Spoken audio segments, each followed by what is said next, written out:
Hello, everyone, and welcome to Church and Main, a podcast for people interested in the intersection of faith, politics, and culture. I'm Dennis Sanders, your host. I hope you all had a happy Thanksgiving. As you can tell, we had the week off last week from episodes, but we are now back with episodes in December. So, how do we worship in light of all the news that is happening? And there is a lot of news happening. As we speak, I am living here in the Twin Cities, and there's a lot of news happening if you've been keeping up with what's going on in the news. So what do we do with that? Do we not pay attention to it, or do we just lean into it? For Lutheran Pastor Benjamin Duholm, there are two ways that you can do this. You can look at worship as a transcript or a template. He's my guest today to talk about what is the role of liturgy in politically polarized times. Before we get into that conversation, a little bit about Benjamin. He is currently the pastor of Christ Lutheran Church and ELCA congregation in Dallas, where he has served since 2019. Before that, he served congregations in the Chicago area. He's a graduate of the University of Chicago Divinity School and the Lutheran School of Theology at Chicago. And he is the author of Sacred Signposts, Words, Water, and Other Acts of Resistance. Duholm's writings have appeared in the Dallas Morning News, the New York Times, the Washington Post, the Christian Century, and other periodicals.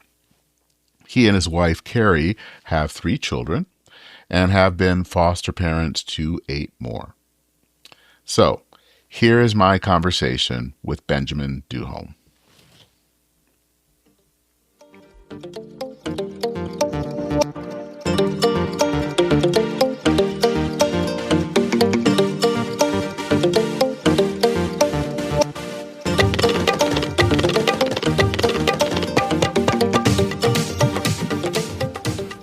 All right. Well, thanks for coming on the podcast. I kind of wanted to start to know a little bit more about you and your journey of faith, your background, and also know a little bit about Christ Church in Dallas.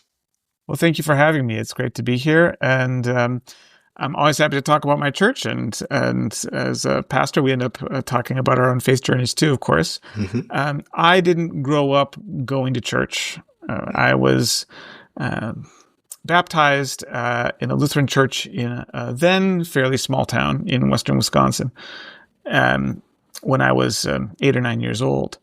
And there were family reasons for that that didn't necessarily come along with a strong conviction about Christian education and the rest of it. But we went to church for about a year. I was baptized along with my little brother.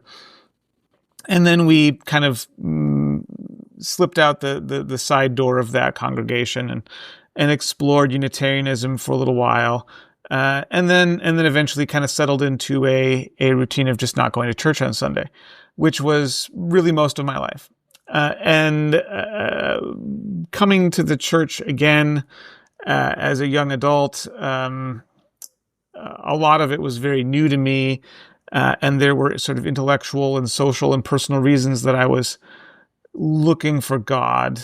But I'm grateful to that church that baptized me, both because of the gift of baptism, which in our theological understanding is a irrevocable trust and gift that God gives to the person being baptized, whether they're 1 hour old or 100 years old. And so I'm grateful for that. And I'm grateful also for the fact that I knew my Lord's Prayer and my Apostles' Creed and my 10 Commandments and so forth when I started poking around back into churches. And so when I was in college, I was confirmed. I had been poking in and out of different churches in Chicago for about a year at that point. And I found a community that spoke to my, I guess you could say, spiritual need, that spoke to that dimension that was maybe missing in my academic and personal life, and gave me a way to experience it, a way to talk about it. And And that kind of set me on my path from that point on. That was 25, almost 25 years ago. I came to Dallas 6 years ago, out of a call in Northern Illinois. And I didn't set out to go to Dallas particularly. I didn't know anyone here. I had one friend in town and no connections for one state in every direction as far as I can remember. And so it was, it was a new thing, but the congregation here had some interesting connections and opportunities. And I thought, well, I'll give it a try. Came here and visited, and I was deeply impressed by the hospitality and the friendliness of Texans, which had not been oversold to me before. And I thought, well, let's give this a try. So that's how I ended up here. Okay. And so I wanted to talk a little bit about your an article that you wrote that was in the Journal of Lutheran Ethics. And yes, I'm that sort of a geek that I actually will read the Journal of Lutheran Ethics. Hey, we need that, so that's good. So, and it was an article where you kind of wrote, and it's kind of where you talk about liturgy as template and transcript. And I think what was interesting is how you kind of view liturgy in those two different ways and in a context of political polarization. Mm-hmm. And you kind of talk, especially about the transcript part was fascinating because you use something especially about seeing something on social media, and it's something I saw a lot, I would say about between 5 or 10 years ago. And it was a phrase, and it was something that if your preacher doesn't address X, you should stand up and walk out. Strangely, I just saw it again 2 months ago in the wake of Charlie Kirk's assassination. And this time it was coming from, because 10 years ago it was coming from the political left, you would hear it. And strangely now it was coming from the political right, which was weird because I think that neither side was addressing the irony of that. Mm-hmm, mm-hmm. But it's interesting about that. But you're kind of talking about these two ways of how liturgy can be done and how people use liturgy. I guess first the question I wanted to talk about is when you're talking about liturgy, you're not simply just talking about what's going on in the church, are you?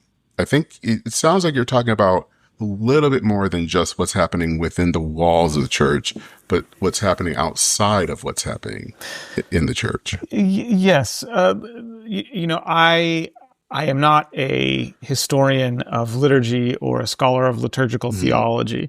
So I want to preface what I say about this by being clear that I'm speaking here primarily as a practitioner and as someone who has done unsystematic reading and research out of his own interest.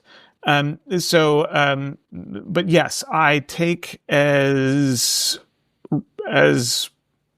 written, basically, that liturgy, the work of the people or the public work of the church, is not bounded by the walls of a building, and it's not necessarily bounded by the strict definition of a community. So things can be liturgical if they're happening in public spaces. They can be liturgical if they're happening at political rallies or conventions or sporting events and things of that nature. So liturgy isn't defined by happening on Sunday morning in a Christian community, but it is, in my view, my usage anyway, it's going to be connected to Christians engaging in that public work of, in the Lutheran context, we talk about word and sacrament, proclaiming the word and celebrating the sacraments of baptism and Holy Communion. Other traditions have other ways of articulating that, of course. But doing something essential, I guess, that you would say, to the practice of our faith. And so the habit that you mentioned of people online saying, unless your preacher mentions, or if your preacher doesn't mention thus and so, stand up and walk out, is an aspect of that demand for relevance that I think ends up confronting us as preachers first, because there will be a sense that, well, you can preach whatever you want. So if you aren't preaching about the thing that's on my mind, that must mean that you have a certain attitude about it that I don't like. But it comes for liturgy too. It comes for those collective rituals, those practices and sacred texts that we have for embodying our lives together. And what I say to people when I've taught preaching or when I've talked to colleagues is about that mindset of, if your preacher doesn't say something about this, stand up and walk out, is to say, we don't have to let the devil set the agenda. We don't need to react to every evil thing, because we do not view evil as the primary agent in the world.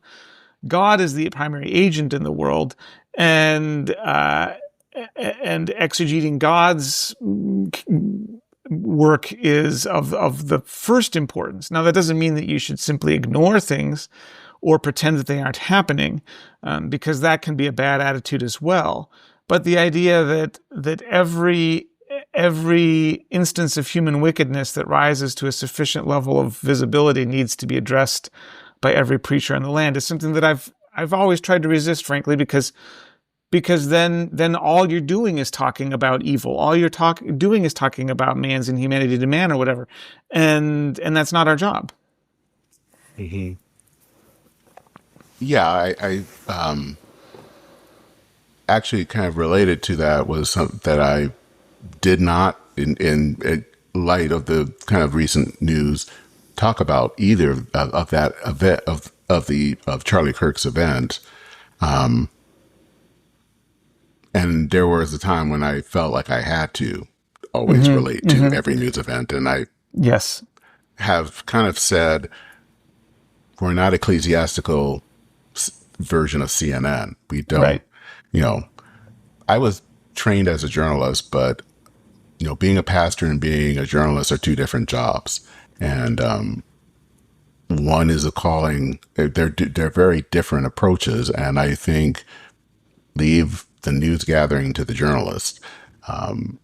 There are times that you do bring those things in, but that's not every time, and not everything has to be brought in to be preached about.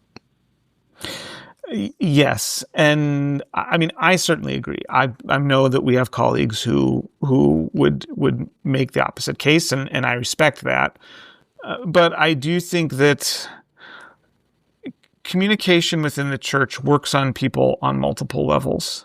Mm-hmm. And I think there is a tendency in Christians today, if they're politically activated, whether on the right or on the left, depending on your context, you're going to see more of one than of the other. But there is a tendency to discount all rhetoric, all use of language that does not very explicitly and clearly say what you think right or wrong is about something. Things working by repetition, symbolism, metonymy, rhetorical techniques where the part stands for the whole, or just the language. For me as a Lutheran, we draw from the language of a tradition that we don't necessarily reinvent week to week or year to year. I mean, we have a lot of freedom, unlike some other Christian traditions where the text of worship is more or less established for you, and you have to work within a very narrow range of variations. As a Lutheran pastor, I can mostly do what I want, but I start with what I call in my essay, which you very kindly mentioned, I start with a template that is rooted in the early centuries of Christian worship. And in some cases, the connection is very distant now, as would be the case with some of our prayers at the altar in the consecration of the elements for Holy Communion. Many of those are of very recent origin, but some of them go back to the 2nd or 3rd century. Or other acts of worship. I mentioned in the essay litanies, but you could also look at the baptismal rite and other things that we do that generalize from the experience of the moment, from the intensity of the moment that you're in, and pull you back to a more trans-historical understanding of what God is doing, so that you're not just frozen in a moment of political crisis, but that you are interpreting that political crisis as part of a larger story of God's action in the world. And for Christians, it goes back not just to, medieval Europe or ancient Rome or the Mediterranean world or the Eastern churches, but into the Old Testament and the whole story of perseverance through the rise and fall of regional empires that dominated the life of God's people. And when you look at liturgy as a template rather than as simply a transcript or a repetition of what's going on in the world, in my view, that gives you a freedom to look at these contemporary controversies which consume so much of our attention and so much of our moral indignation, and look at them as being one instance of something much larger. And I find that liberating. Some people find it oppressive. So I don't want to establish that as kind of the only way this can be done. But that's where I start, is from the assumption that God gives us work to do that isn't rooted in reacting to every single thing that's going on around us, but that is meant to call our attention and our minds and our hearts to something bigger. When you look at these different ways as transcript and template, is one better than the other? Are there good things and bad things about them? So I'll back up just a bit here because I didn't really offer a summary of my work. So I wrote the essay that was published by the Journal of Lutheran Ethics grew out of a talk I was asked to give to the gathering of the Lutheran Ethicists Gathering, which is a professional organization of people who do Christian ethics from a Lutheran perspective in Lutheran contexts, in connection with the Society of Christian Ethics. So I was asked to speak on their topic, which was polarization, political polarization, how to interpret that in a theological perspective rooted in the Lutheran tradition. Mm-hmm.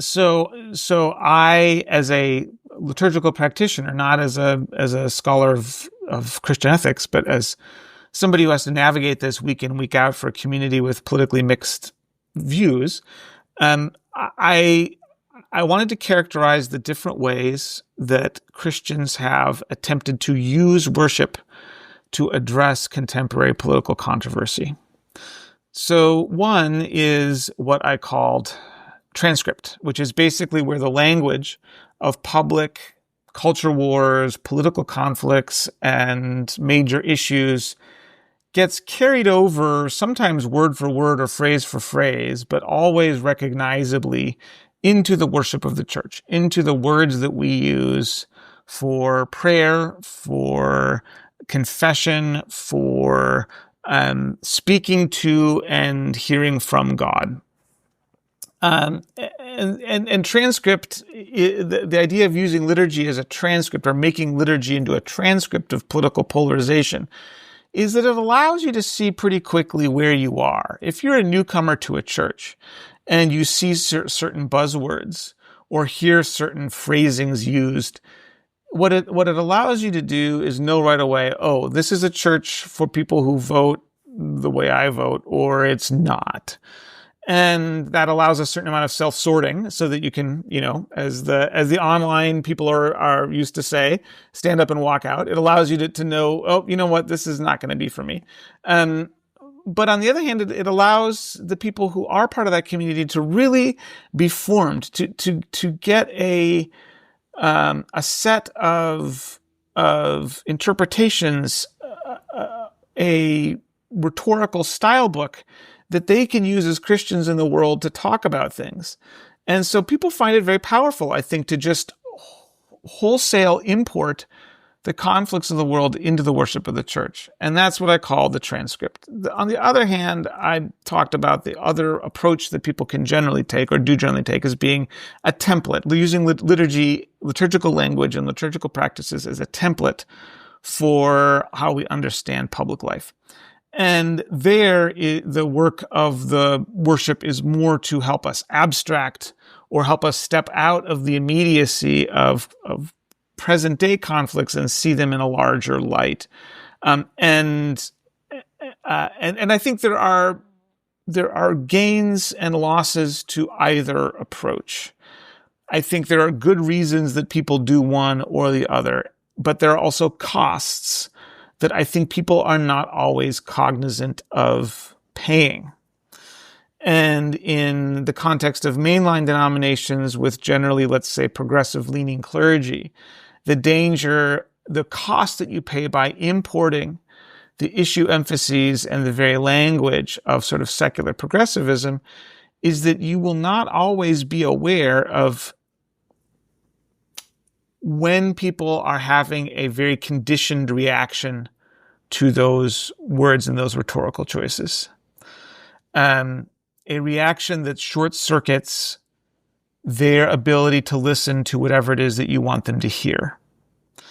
That is a real danger. I see it happening in churches in my denomination, and I know it happens in others as well, that people stop listening when they hear that word or string of words that triggers a certain kind of reaction. Whatever you say after that is just gone. You know, they didn't hear it because they heard something that made them mad.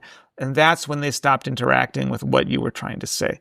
And I think there can be a reluctance to realize that is the cost of being very topical, of being very direct, that, when you sound like cable news, people will just change the channel. They will turn it off, or they will react the same way, and then you cannot communicate anymore. So that is just one example of where I think this can go wrong for people. Yeah, I think I remember a while back there was and I've seen this more than once, a survey by the sociologist Ryan Berge. He's done surveys, of course, of both mainline and evangelical Protestants, but he did one especially of voters, how many people voted in the 2024 elections, and especially in mainline denominations, who voted for who. And there were a lot of people in the 2024 elections in mainline denominations that voted for Donald Trump. And I think people, especially a lot of progressive clergy, don't always understand that. And I think and sometimes when they come to the pulpit, I think they kind of come in full bore and don't really understand how to tackle those issues in any other way than at volume 11, instead of dealing with it in a more finesse way. And so it I think can have the effect that a lot of people then just shut down and don't listen. Yes, I think, and that's it's an issue with preaching, is an issue with the language of prayer. The example I started with in the lecture, I will confess I don't remember if it made it into the published version or not, but a story that I heard way back when I was a divinity school student in the early years of this century, of a pastor who was herself a student in the 1980s, when her supervisor prayed during the pastoral prayer. This was a Baptist church. The lengthy intercession done by the pastor included a prayer against, quote, the evil of the Trident submarine. Now, if you're a child of the 80s or the 70s or 80s, this might mean something to you. The nuclear armed submarines that were kind of at the time destabilizing the balance of power in the Cold War, and this was a very progressive congregation. But some of the people in the congregation were very mad about this. They felt that it was not an appropriate use of the language of prayer, and there is always the danger that you will mistake your moral intuitions and your media diet and your set of preoccupying issues for that of your listeners. It is a real danger, and I think for preachers, it's important to always start with including yourself in whatever judgment your words are propounding. If you can't take God's side against yourself in preaching, then think again about what you're doing, and take another approach. Because the whole point, as I understand it, and again, I'm a Lutheran, I have a certain Augustinian theological heritage, which is about human sin. But the point, as I understand it, is that we're all kind of enmeshed in the same evil, the same orientation of our lives away from God, and that might manifest differently in different people and in different social circumstances and in different historical moments, but we all participate in this kind of human resistance to God. So if you don't see your moralizing as implicating yourself and your own sins, then start from scratch and find a way to talk about yourself, not just people who aren't in the room or that you don't think are in the room, because it may turn out they are in the room, and they will feel, ill-used by your words. Agree, because the prophets, when they spoke, were also implicating themselves as much as they were implicating the people as well. They were part of the people who were implicated. It wasn't God's gonna come and mess with y'all, but he's got a special arrangement with me. That was, maybe with Moses, I guess you could say that. Moses was a special case, but generally speaking, they're part of it, and that doesn't mean that everybody is guilty of everything or whatever, but I do think that there is a way of talking that can put the problem out there, and at least when I am visiting churches, when I'm not preaching, and I feel like I may be being reassured, that I'm not like the other Christians. I actually find that the opposite of reassuring. I find it very, I find it very actually discouraging, because it makes me think, wait a minute, if I'm supposed to be the good Christian here, what does it mean that I'm really only a mediocre Christian? If I'm not like the other ones, it's a real problem that I'm not better than I am. And so I personally find it not, those kinds of sermons backfire with me. I do not hear them the way I think they are intended to be heard. And I only speak for myself there. But I do think there are reasons to just refrain from assuming what your listeners believe about themselves or each other or the world or Christians who aren't in the room, and really try to work with what Christ is saying through the scriptures that week and start from there. Do you think that people might think that the liturgy as template is not paying attention to what's happening, or is kind of an escapist? Oh yeah, and I think that's a fair. Every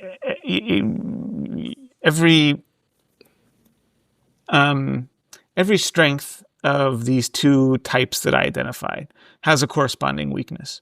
And I think for liturgy as a template, as a structure for understanding, the strength, one of the strengths, is that it takes you a little bit out of immediate conflicts and helps you to see things in a larger perspective.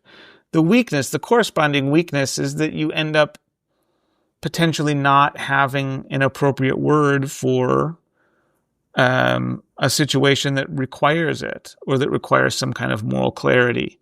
I didn't want, and I would not wish for the typology that I came up with to be characterized as sort of being activist versus being indifferent, or always splitting the difference.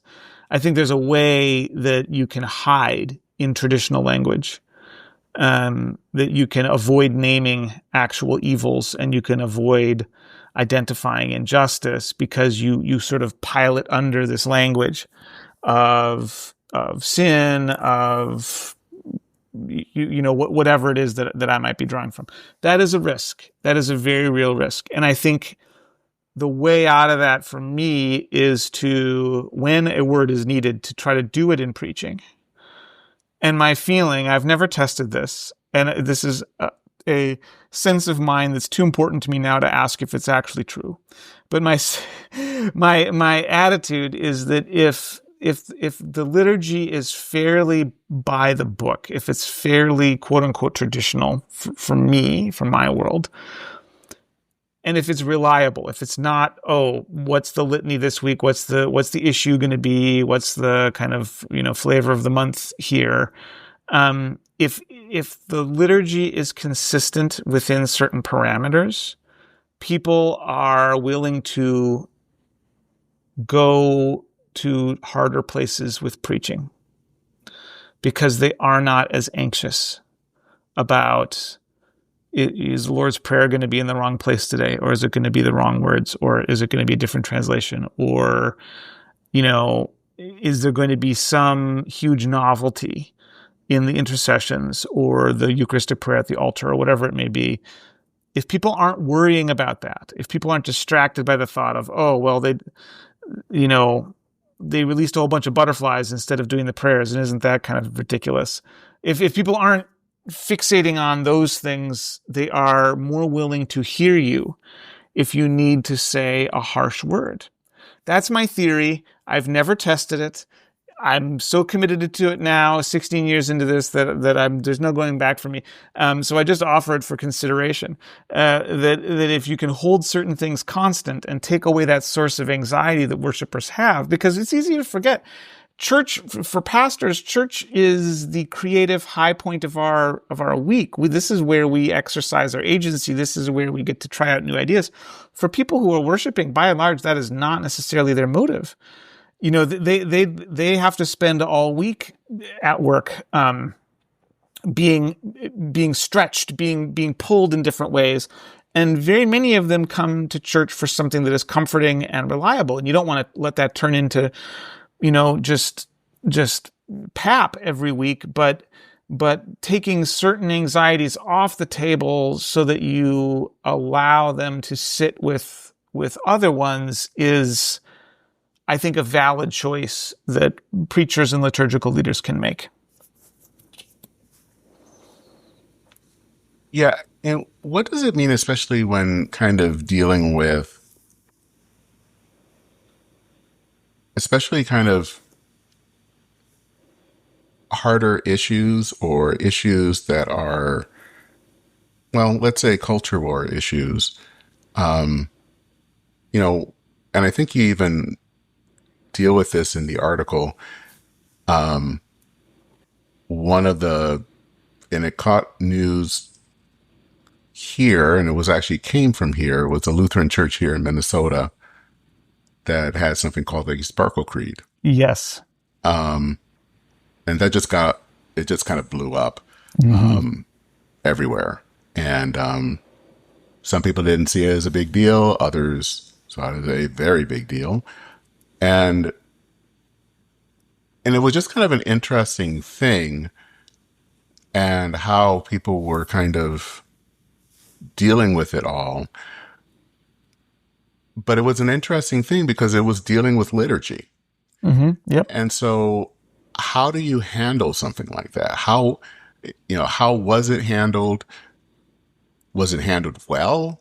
And how was the response handled? Well, what was interesting about that example is that when I presented this as a talk to a primarily Lutheran group of people. I had two main examples in the paper.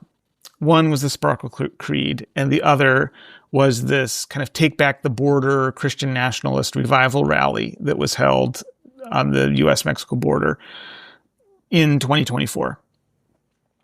And everybody in the room, I asked, who heard this story? Everybody had heard about the Sparkle Creed. And at least one person in the room had way more involvement in the story than I think this was somebody who was not eager to revisit the topic. Nobody had heard about this Christian nationalist border caravan. And it wasn't necessarily that huge of a story, but it was in major media. It just didn't penetrate that world. I heard about the Sparkle Creed because, and I don't watch cable news, and I try to keep my media consumption as boring and as non-sensationalized as I can. But I heard about it from a church member who was upset, who was upset about this kind of rewrite is not even the right word. It's kind of an homage to the Apostles' Creed. And if you grew up Lutheran, or you've worshipped a long time in a Lutheran church or an Episcopal church or probably a Roman Catholic church and some other traditions, the Apostles' Creed is going to be a very important thing to you. It's going to be something that you have recited many Sundays, depending on the time of year. You know, it might be a different creed at a different time, but you've probably been forced to memorize it if you're old enough, as part of your confirmation.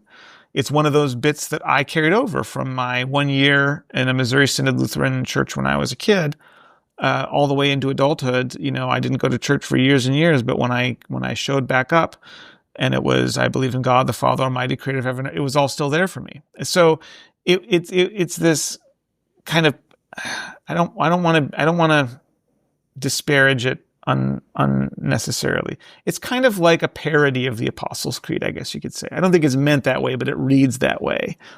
And I don't have the text right in front of me, but it refers to, Jesus having two dads, and which, by the way, kind of eliminates the role of his human mother. I'm not sure that's what anybody would have intended there. And anyway, it's a very, very, it's a document of American cultural progressivism, from circa the 2010s, and I heard about it because somebody was unhappy about it.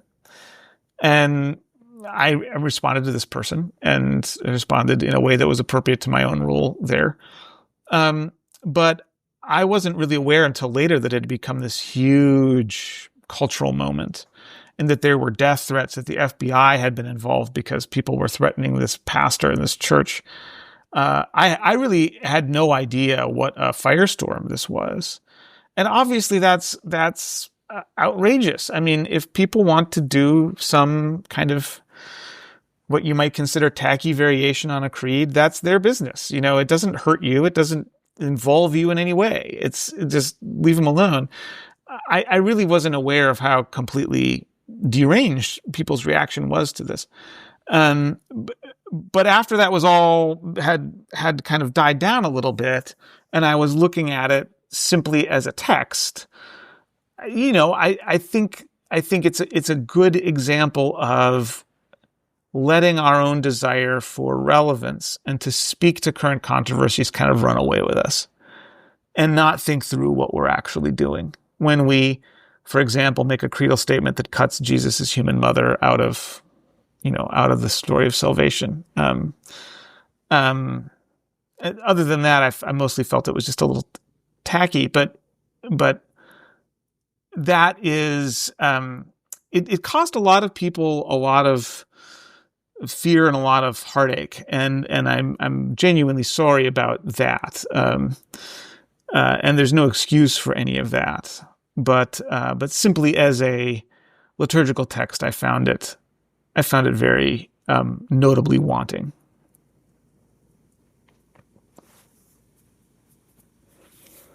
Can we look at our modern moment and where we're kind of at right now as a nation and as a church, kind of what advice would you give to churches and especially to pastors as we're trying to kind of figure out the moment and figure out how to best preach and how to best plan worship in this moment? Because I think that there is a strong temptation of how do I speak at this moment? And and there are going to be some that feel like they have to always speak all the time to everything.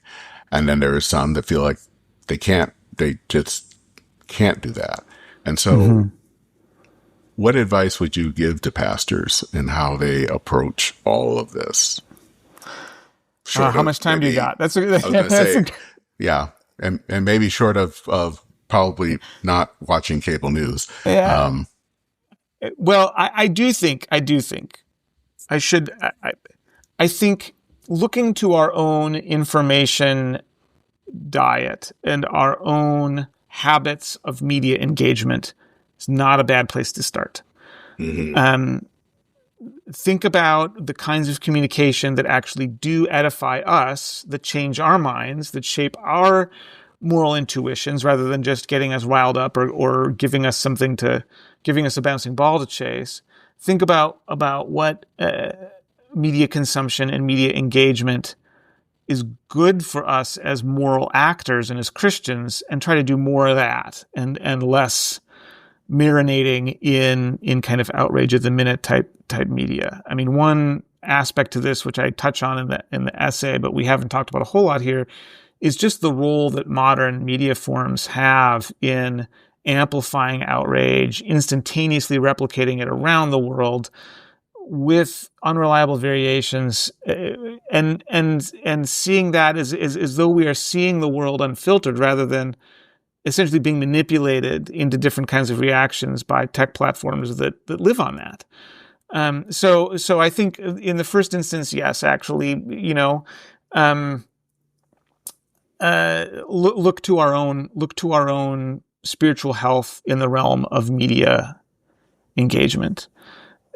Secondly, as I said, and I have said, and I do say, don't let the devil set the agenda. Don't let the devil pick your sermon topic for you or your liturgical language. That doesn't mean run from things. It doesn't mean hide from things, but it does mean that evil doesn't get to set the imperative all the time. And then thirdly, just, what I also mentioned, be sure to implicate yourself in the evils that you are deploring, even if it's not your own evil, like the temptation, certainly the temptation to mischaracterize people, to stereotype them, to dehumanize them, or whatever it may be that is going on, is something that's common to all of us, or at least to most of us, in some moods and some circumstances, and to not set yourself apart, to not be scorning or looking down on the people that you want to, whose minds you want to change. I think that's important. And then really, beyond those things, just being mindful that almost no one is waiting for us to tell them how to vote or what to think about top marginal tax rates or what the optimal trade or immigration policy for the United States of America is. Almost no one. And I wish they were, because my opinions on all those things are correct and people should listen to me. But they don't, and they don't have to, and I can't make them. So having some self-awareness about what role we play in people's lives and what they need from us as teachers, as preachers, as someone with a proclamation. In the end, for me, and this is true for many of us, giving people Jesus is my job. And that doesn't mean a Jesus who isn't invested or engaged in things of the world.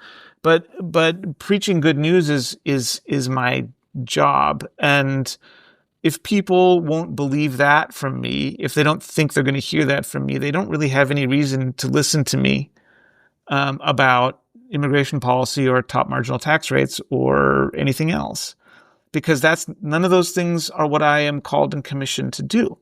So I think that's, that would be, piece of advice number 4, keep some perspective, because it's a long game with people. Ideally, you're talking to them week in and week out over a period of time.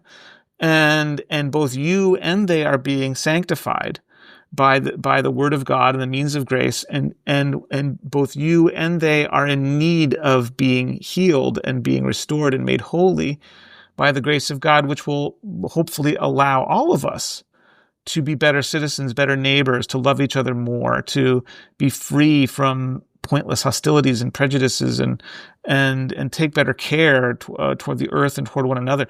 But that's slow work. It's slow work on me, and it's certainly going to be slow work on everyone for whom I am God's poor and limited instrument. If people want to know more about you, where can they go? Great question. I do have a Substack, Benjamin Duholm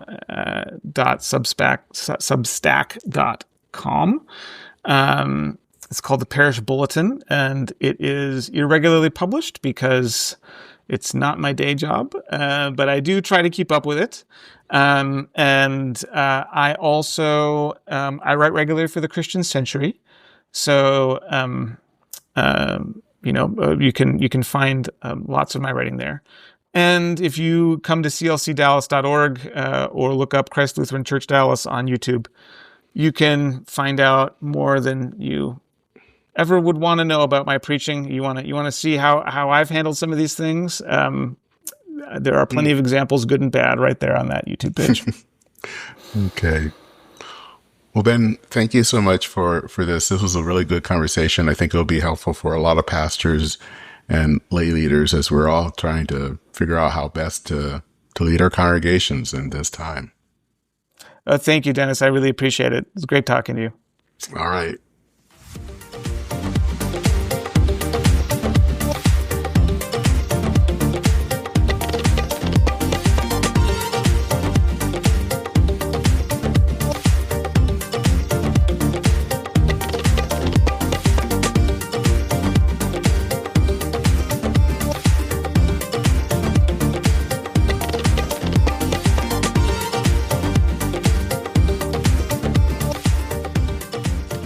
So, what are your thoughts about this episode? What do you think about seeing worship as either a transcript or a template? And especially if you're coming from a more liturgical tradition, what do you think about this? But I'd actually would be fascinated if you come from a more kind of, as they used to say, low church tradition. What do you think? Whatever you think, feel free to send me an email. You can do that by sending it to churchandmain@substack.com. I will include links to Benjamin's article that was found in a Journal of Lutheran Ethics. I think it's a good read, and I think you will enjoy it. And I think it's, like I said, it's a good article. If you want to learn more about this podcast, listen to past episodes, or donate, feel free to go to churchandmain.org. There you will listen to all of the old episodes I have. You can also go to churchandmain.substack.com to read related articles. I have a few new ones that are up, some that are actually reposts of a few years ago, and some that are actually brand new that I have. So check those out. Again, that's at churchandmain.substack.com to read those articles. I would also encourage you to subscribe to the podcast on your favorite podcast app. And if you listen to wherever you listen to this, whether it's Apple Podcasts or Spotify or wherever, that you can leave a rating or review, I hope that you will do so. When you do that, that actually helps others find the podcast. Also, if you're able to make a donation, there is a link in the show notes to do so. that can help pay for the cost of this podcast. It can be a one-time donation, or you can also make that a recurring donation. If you would like to have this episode show up in your email inbox, there is a link for that too. And just hit that link, and that will make sure that when when a new episode is available, that it will go to your email inbox. So that is it for this episode of Church in Main. My name is Dennis Sanders. I'm your host. As always, I'd like to say thank you so much for listening. Take care, everyone. Godspeed, and I will see you very soon.